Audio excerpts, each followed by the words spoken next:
It was very stressful because I'm hopefully a nice boss, and when you take on a staff, you're not just taking on them. You feel like you're taking on their mortgage and their rent and their families, and not that you're.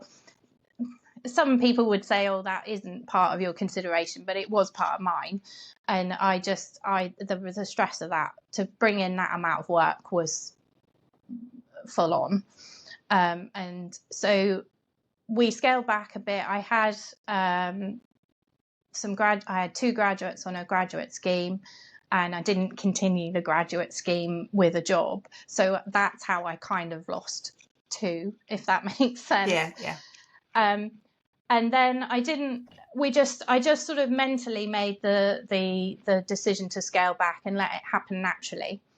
I didn't move out of our space or anything like that. But 4 is a good number because of the dynamics within a team. I think you've got, as a boss or a figurehead or a leader or whatever terminology you want to use, there's a lot of that going on at the moment. You are a little bit separate from the team, but I also like the closeness of that team, and I also work well when your team are all on the same page, because if they're not, it doesn't work at all.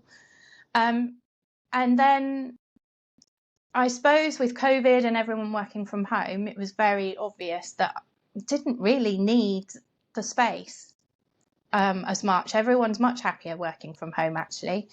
Well, in my experience, maybe that's a creative thing.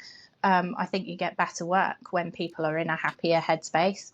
And I don't really, with the guys that I work with, as long as they get the work done on time for my client deadline, I'm not really bothered whether they work at 3 a.m. or 6 o'clock in the morning or wherever they want to work. So yeah, I think 3 or 4 is a good number. At the moment, we're sort of 2 with a third on and off.